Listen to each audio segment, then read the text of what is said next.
Om Namo Bhagavate Vasudevaya. Om Namo Bhagavate Vasudevaya.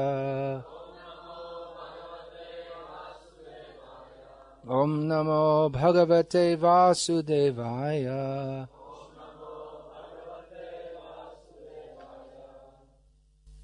Om Namo Bhagavate Vasudevaya. Om Namo Bhagavate Vasudevaya. Janmadyasya yatonvayad itaratas charteshva vignaswarat. Janmadyasya yato navyayad itaratas charteshu abhigya swarat. Tene brahma hridaya adi kavaye muhyanti yad suryaha. Tene brahma hridaya dikavaye muhyanti yatsurayah. Tejo vari mridang yatha vinimayo yatra trisargo mrisha. Tejo vari mridam yata vinimayo yatra trisargo mrisha. Dhamna svena sadani rastakuhakam satyam parang dhimahi. Dhamna svena sadanirasta kuhakam satyam param dimahi. Should I read just the first sentence of the purport? No, the first paragraph. Okay. So from the very beginning of this great work, it is very clear that the subject matter is Sri Krishna, the personality of Godhead. From the very beginning also, it's established that herein is not simply dogmatic explanation of the personality of Godhead, but in a most scientific and clear manner. From the very beginning also, it's clear that this work is of tremendous import and profundity. This is quite different from any other kind of book or magazine that we might happen to read. What to speak of being different from the mundane literatures common in the world today? Srimad Bhagavatam is even unique among the Vedic literatures. Anyone who reads this, and by the grace of Srila Prabhupada and his followers, many persons in the world must have read this by now. So anyone who reads this can immediately understand that this literature is in a completely different category to any other literature that they ever read before. Not only is it different, but it is on a fully higher level. Again, even in comparison to the Vedic literatures, it is superlatively greater. Most of the Vedic literatures are concerned with pious activities, karma kanda, and in a higher category than that is Jnana Kanda. The jump from Karma Kanda to Jnana Kanda is a great one. In the Karma Kanda, there is simply discussion of how one can enjoy in this life and the next life by performing pious activities. But the Jnana Kanda introduces a completely different outlook, and we receive information that actually there is nothing to enjoy. So the Karma Kanda, it's actually all cheating. It's calculated cheating, because it's supposed to lead the cheated person to the next level, Jnana Kanda, when he realizes that everything in this world is simply useless. There are so many allurements in the Karma Kanda. Become a king, become a Indra. But in the Jnana Kanda it says even to become Indra is worse than useless, because every situation in this material world is simply full of suffering. And so instead of focusing on attaining a supposedly happy position in the next life, it focuses on the eternal. We are eternal. We are not parts of this material world. Our existence is on a much higher level. We are meant to be eternal, never dying. So the Jnana Kanda takes us to a different dimension. But here in the Srimad Bhagavatam, we again take a quantum leap into another dimension. As the next verse will describe, Dharma projhita kaitava atra, all kinds of cheating religions are kicked out here. So coming from the Karma Kanda to the Jnana Kanda, we understand, well, that's imperfect and incomplete. It's just cheating. And when we come from the Jnana Kanda to Srimad Bhagavatam, we understand that that's also useless and cheating. It's rejected here. Because simply to negate our material existence and establish that we are eternal is insufficient. Without giving knowledge of Krishna, the Supreme Personality of Godhead, it is also misleading. So here, from the very beginning, the subject matter is established. Krishna. Krishna is not a vaguely conceived of sectarian notion by the name of God. He is not an imaginary or a supreme being who is shaped according to our imagination. God means the supreme. He is all merciful. He loves us. So His duty is to arrange for our sense gratification in this life and in future. This is the general concept of God that is dreamed up by people who have never read Srimad Bhagavatam. That's why Prabhupada, he refused to call his newly incorporated or newly to be incorporated society the International Society for God Consciousness. Because Krishna is not God, not that God that you have dreamed of anyway. If people say to us, I don't believe in God, we can agree with them. I also don't believe in the God which they imagine. We shouldn't believe because that's not actually God. But here is God, Supreme Personality of Godhead. Otherwise, God is some cosmic order supplier. When you need Him, you pray to Him. And the rest of the time, He's some undefined, impersonal light with love emanating from it. Ill-defined or undefined love. As they say, God is love. And their understanding is love is sex. So, what does that leave us with? Now here's clear definition. As Prabhupada said, I'm coming to teach. When Prabhupada first came to London, one challenging journalist asked him, why have you come here? Prabhupada said, to teach what you do not know. Who is God? People would say that, well, no one can say who is God. Prabhupada would say, then why do you say no one can? You can't say. That doesn't mean no one can say. If you do not know who is God, I can tell you. Krishna, take it. So here is factual knowledge of the Supreme Personality of Godhead. Scientific knowledge. Scientific means that which can be understood in relationship to other factors. That which can be ascertained by its characteristics. So to some extent Krishna can be understood like this. As Bhagavatam itself defines, Bhagavat Tattva Vijnanam, scientific knowledge of the personality of Godhead. However, to fully understand anything is not possible by any method. Even by scientific analysis, one cannot fully understand everything about anything. That's even within the material sphere, so what to speak about Krishna. He's not fully understandable. But He can be understood to some extent. We can distinguish what are His characteristics compared to the characteristics of everything else and conclude that He is supreme. So first of all, the invocation is made, Om Namo Bhagavate Vasudevaya, offering salutations to the Supreme Personality of Godhead, who is known as Vasudeva.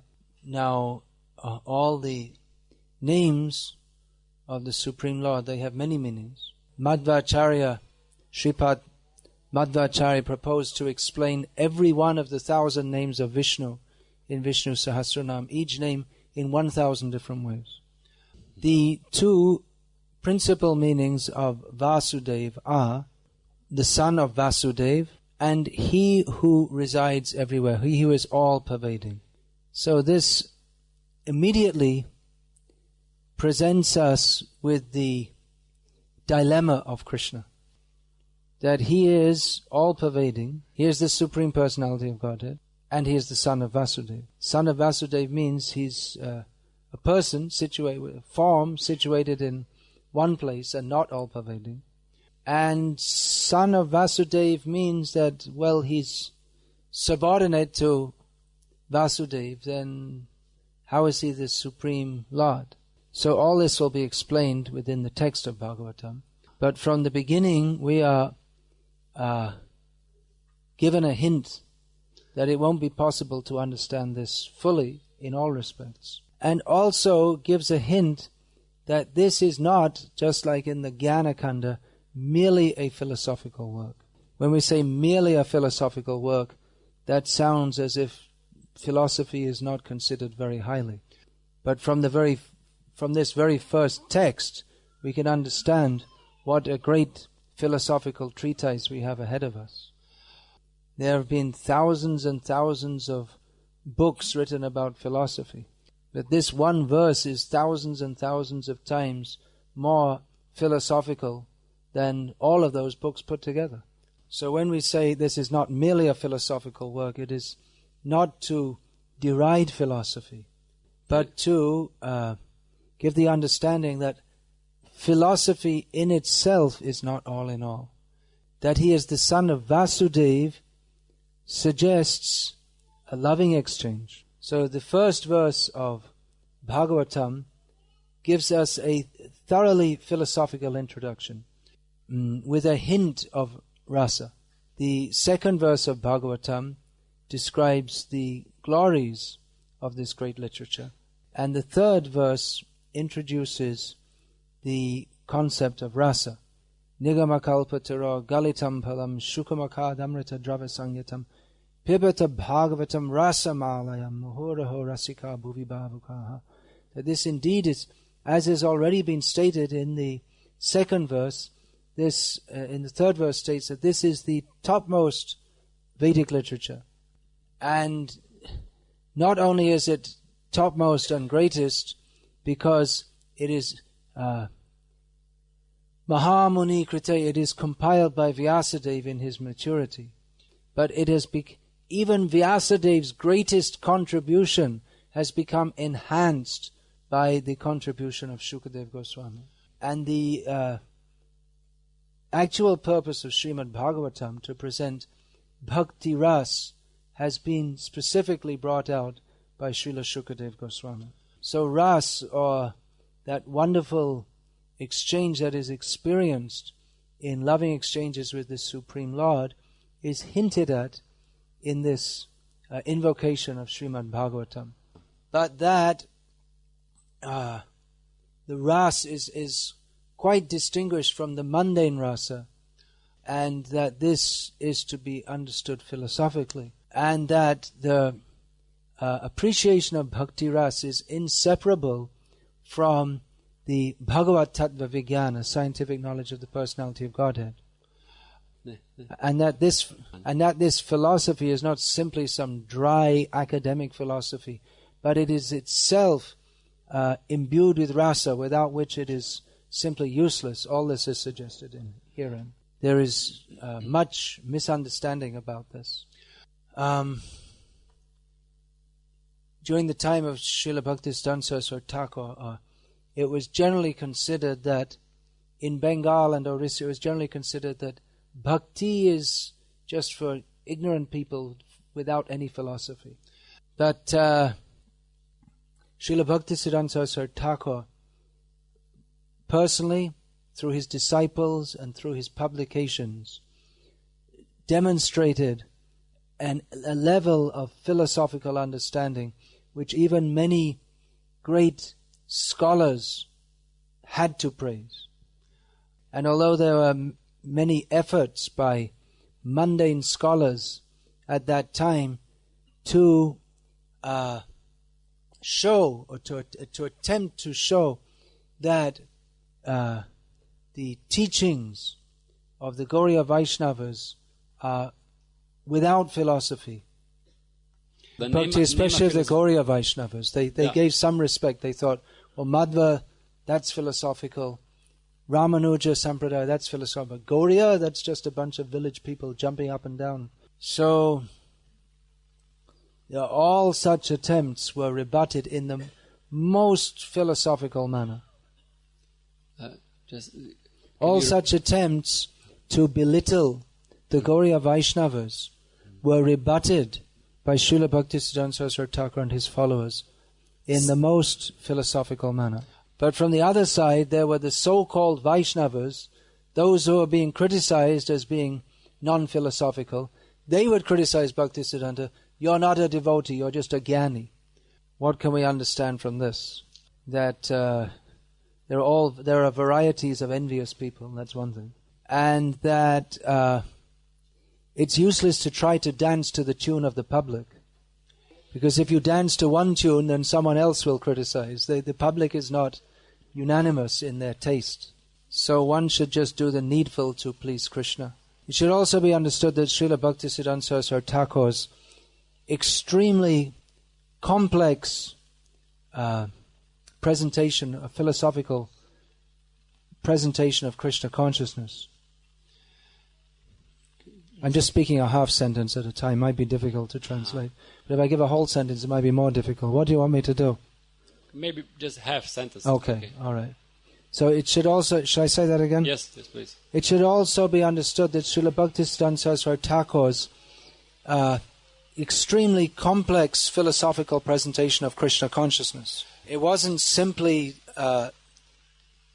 addressing a need for preaching according to time, place and circumstance. But that is his eternal Swarup Lakshana, his eternal internal ecstasy of kirtan in service to the Supreme Lord. Yesterday in the Bhagavatam lecture, Manida Prabhu was emphasizing our own Srila Prabhupada's simplicity and a very clear presentation of Krishna consciousness. Prabhupada presented this philosophy which is actually very, in one sense, very deep and very complex. But he presented it in such a way that even people with no background of Vedic philosophy could begin to understand it by his mercy. Otherwise, this is extremely high philosophy, even for Vedic philosophers. This is the summit. Bahunam janmanam ante jnanavan mang prapadyate vasudeva sarvamiti samahatma sudurlabha. Give the translation. Bahunam janmanam ante. After many births, one who is actually in knowledge surrenders unto me, Krishna says, knowing me to be Vasudev, all in all. Such a great soul is very rare. And Prabhupada distributed this knowledge freely and widely to people without any idea of any philosophy, not even mleccha philosophy. Because actually this knowledge of Krishna is not simply philosophy in the sense that we generally understand it. We generally think of philosophy as an intellectual exercise for people who don't have much else to do. For dreamy people, there are a small number of people with no practical function in the world. But this philosophy is not that philosophy. That philosophy is an attribute of the ahankar, false ego. All philosophies in this world are manifestos for forgetting and defying Krishna. Everyone wants to show how I'm doing everything, I know everything, I'm doing everything correctly, and no God, no Krishna.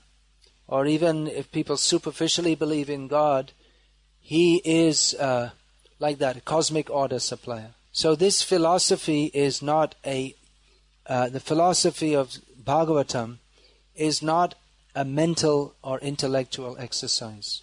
This philosophy doesn't even have anything to do with the mundane intelligence. It doesn't have anything to do with anything mundane whatsoever.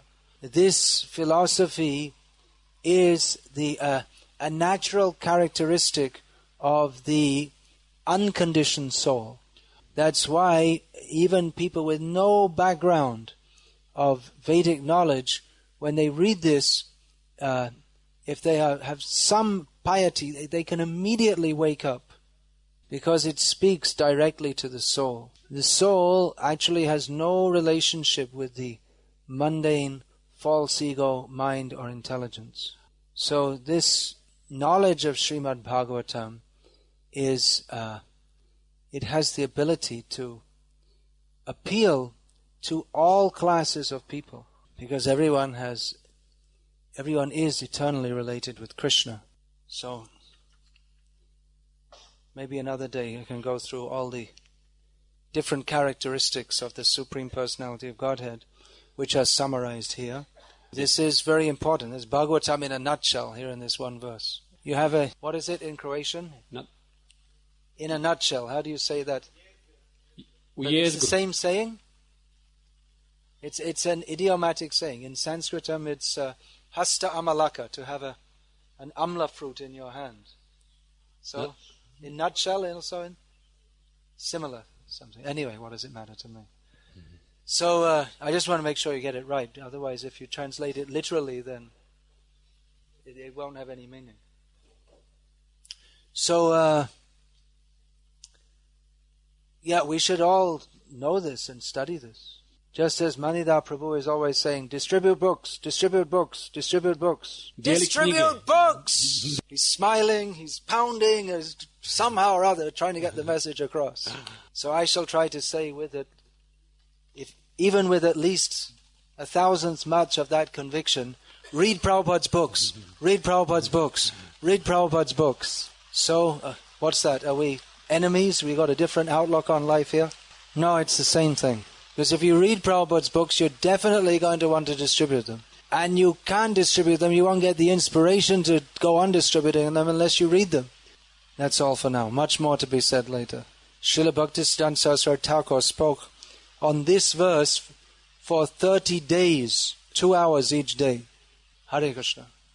Hare Krishna. You can take one question, if there is any question. You were speaking about karma kanda and jnana kanda. The next step is vipassana kanda. So could you, I cannot clearly understand what is the difference between vipassana kanda and bhakti. Did you get the question? I didn't hear. He's saying that we read there's karma kanda, jnana kanda, and upasana kanda, and he's asking, what is there any difference, or is there clearly a difference between upasana kanda and this bhakti? Because sometimes it's described that vipassana kanda is devata worship. Generally it's spoken of as karma kanda and jnana kanda. Generally we find that. Worship of demigods generally falls in karma kanda, although it may be within jnana kanda also. And upasana, or worship of Krishna only, that is bhakti. And bhakti also includes karma and jnana, but not the karma and jnana of the karmis and the jnanis. But exactly that I'll have to, one of those 20,010 points that needs to be researched. What exactly is this upasana kanda? Actually, it's mentioned in Prabhupada's books, but exactly what it doesn't seem to be exactly the same as bhakti. And in the traditional descriptions of Vedic literature, it's generally we find karma kanda, jnana kanda, like that. We don't find. So this probably it probably requires looking into the purports of Bhagavatam. I mean, in the ancient Sanskrit commentaries, because many things which Prabhupada writes, he takes from the commentaries of the previous, mostly takes from the commentaries of previous acharyas. And some things, if Prabhupada summarizes it and we don't know the context, then it may appear obscure to us. And also because these commentaries, they're written for people with what from our perspective is a tremendous background of knowledge of Sanskrit culture, philosophy, history, and so many things. So if you like, you can write to me and I can try and get some further insight on that. There are actually many, many points for research, and it's unending. But it is good that we should understand we can't fully understand everything, but that we should have a clear understanding of all the statements that Prabhupada makes. Yeah. In India, generally people consider vipassana kanda worship of 5 devatas. Well, that's panchopasana. Yeah, panchopasana, yeah. But I'm not sure if that's what... I don't think that's what Prabhupada equates with Upasana Kanda. Again, it's a vast culture and we have to look into it. And you'll probably find, just like for instance, what the Madhvas say is Upasana Kanda and what the Ramanujas say is something quite different. Just like the Ramanujas say that when Krishna says Sarvadhaman Parityajya, that means also to give up Bhakti Yoga.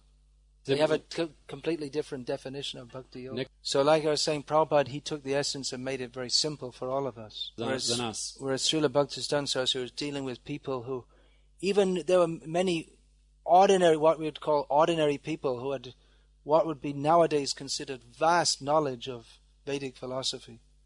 So they're it's good. Yeah.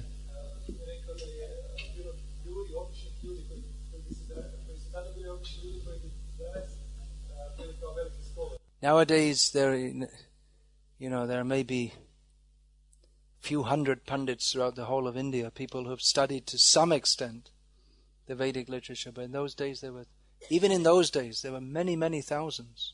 So even in Bengal, there were thousands, and nowadays, I don't think there's even one. There's an extinct species in Bengal altogether. So anyway, this kind of challenge comes up. I mean, this wasn't a challenge, but these kind of philosophical points come up, and we have to actually face them. It's not that everyone in the movement has to face them, but someone has to face them. So it's required that some devotees become deeply learned in this philosophy. And in general, I would say our devotees in this part of the world, and most part of the world, they need to read Prabhupada's books significantly more than it appears they're doing at present. Hare Krishna. Srimad Bhagavatam ki jai. His Divine Grace, Srila Prabhupada ki jai.